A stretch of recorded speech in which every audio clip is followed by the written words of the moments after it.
Agorodd Daisy llygaid yn araf. Cirau ffen yn boenus wrth iddi deimlo lwmp siap wy yn gwthio allan o'i thalcen. Cododd ar ei heistedd ac edrych o'i chwmpas. Doedd yr un clawdd i weld, a doedd dim sôn am ei beic. Yn hytrach, llosgau tân enfawr am hempella'r hystafell hen ffasiwn, gan daflu olau gwrysog ar draws bob man. Roedd crochan mawr dyn hongian ar gadwyn uwch ben y fflamau ac eisteddau cadair freichiau pren wrth ymyl y lle tân. Safai hen gwpwrdd y tu ôl i'r gadair a thybiodd Daisy fod mwg y tân wedi dio'r pren dros y blynyddoedd. Gwybiau cysgodion a nifer ar draws y llawr, y muriau cerrig a tho gwellt yr ystafell gan godi ofn arni. Gyferbyn ar gadair freichiau, gwylodd fwrdd crwn a thusw o flodau lliwgar mewn potyn wedi'i wneud o brydd. Doedd dim sôn am dyledu goleuadau trydan na thi bach yn unman. Roedd y lle yn ei atgoffa o'r bythynoedd cyntefig a welodd ar drip i amgueddfa Sain Fagan. Roedd ei hen ysgol yn y gogledd wedi aros yng nghanolfan yr urdd y mae Caerdydd am wythnos ac fe drefnodd ei chyn athro dosbarth ymweliad ar amgueddfa a'i thai hynod. Cododd yr atgof hiraeth sydyn ar Daisy. Roedd hi'n gweld eisiau ffrindiau'n ofnadw. Ble ydw i? Pendronodd yn dawel wrth deimlo gwellt y fatras yn crafu ei choesau. Yn sydyn, gwychiodd drws mawr wrth ei hymyl wrth iddo agor a chamodd hen wraig drwyddo gan symud yn sionc tuag at y crwchan uwch ben y tân. Gwisgau siol hen ffasiwn o gwmpas ei esgwyddau a sgarff wen am ei ffen. Roedd ei sgert yn fwdlyd ac ymest yna'r holl ffordd i'r llaw gan guddio'i thraed. Roedd hi hefyd yn eithriadol o fyr a thybiodd Daisy ei bod hi'n dalach na'r wraig. Tipyn o gamp o ystyried mae hi oedd y plentyn byrraf ym mlwyddyn 6. Eisteddai gwenci fach ar ysgwydd yr hen wraig. Gwychiau honno'n hapus wrth wrando ar yr hen wraig yn canu can doedd Daisy heb ei chlywed o'r blaen. Ymestynnodd y wraig hen lwy brenw'r cwpwrdd a blasu cynnwys y crwchan. Hwn fydd y sydd afal gorau eto, Siani fach, cyhoeddodd yn wychlyd gan ddawsio'n hapus yng ngholau'r tân. Gwychia'r wenci wrth frwydro i gadw lle ar ysgwydd yr hen wraig ryfedd wrth iddi symud o un troed y llall. Crynodd Daisy wrth wylio'r cyfan. Roedd yr ystafell ddieithr a'i chysgodion, yr hen wraig, a gwychian di-ddiwedd y wenci'n codi ofn arni.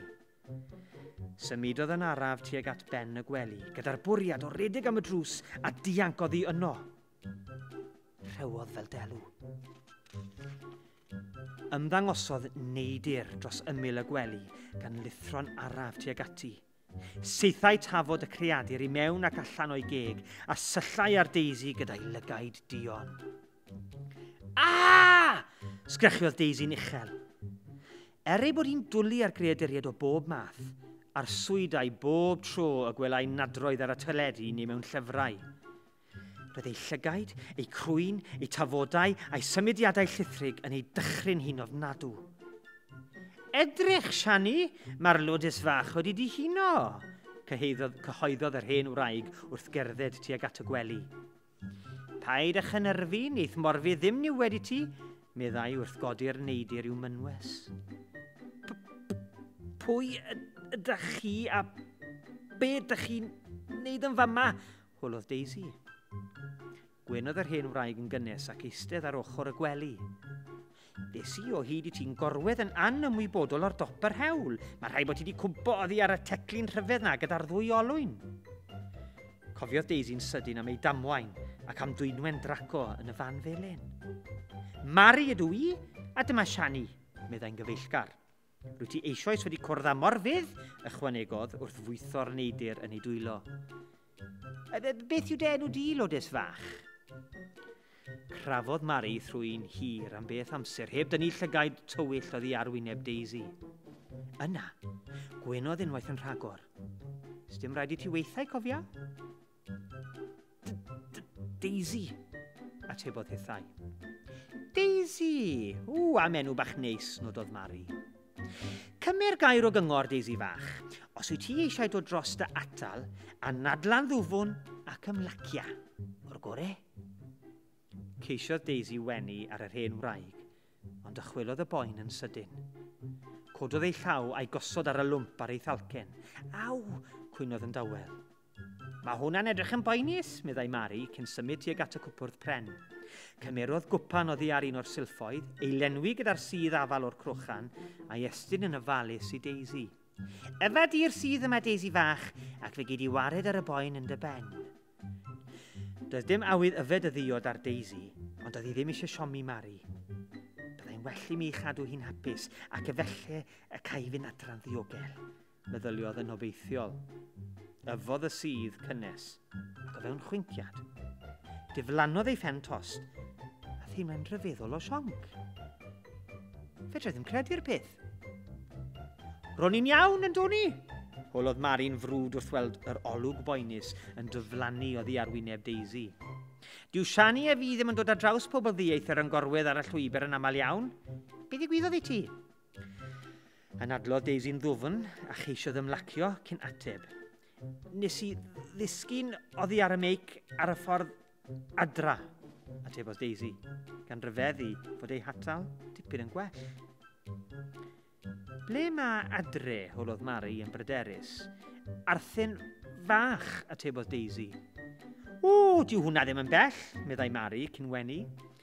Tafliad carreg wyt ti o fan hyn? O, dyn ni'n gwybod bod gyda ni gymdogion newydd yr ochr arall i'r afon, Siani, meddai wrth i'r wenci wychian yn hapus ar ei hysgwydd. Gwed wrthai, beth yw hanes dau dyddi yma? Odi e dal yn fyw? Nodiodd Daisy ei phen mwyn ateb y cwestiwn rhyfedd. Dim ond yn ei 40 cynnar oedd dau. Roedd ei deulu wedi gwerthu'r fferm i'w rhieni ac yna cafodd swydd yn y ganolfan arddio gan ei thad. Sut wyt ti'n perthyn i dau te? Holodd Mari newyddus. Mae o'n gweithio i ni yn y ganolfan arddio. Syllodd Mari'n syn ar Daisy. Beth yn y byd mawr yw canolfan arddio? Lle i brynu planhigion a blodau. Prynu blodau? Wel, mae digon o flodau ar hyd y perthi yma, chwarddodd Mari'n uchel. Beth nesaf, Siani fach? Pobl yn hedfan yn yr awyr? Gwychiodd y wenci fe pe bain gwerthfawrogi'r joc. Roedd Daisy ar fin gofyn a oedd yr hen wraig wedi clywed am awyrennau, ond fe benderfynodd beidio. Doedd hi ddim eisiau bod yn ddigywilydd. Wedi'r cyfan, roedd pawb wedi clywed am awyrennau. Mae'n mynd yn hwyr, Lodys fach, welly ti throi hi am adre, meddai Mari eto wrth godi ac agor y drws. Cofia fi at dau, a chofia anadlu cyn siarad mwyn lleihau dy atal. Ti'n clywed? Cododd Daisy oddi ar y gwely pigog a cherdded allan i dywyllwch y nos. Diolch, Mari, meddai wrth i'r drws gau y tu ôl iddi. Roedd ei beic a'i bag ysgol yn pwyso yn erbyn un o goed o falau'r berllan ger llawr tŷ. Casglodd y cyfan a dechrau gwthio ei beic i fyny'r lôn dywyll. Dwi'n siŵr oedd erbyn pryd o dafod gan mam a dad, meddyliodd. Sylwodd hi ddim bod hi wedi gadael ei helmed ei beic yng nghysgod y bwthyn yr hen wraig ryfedd.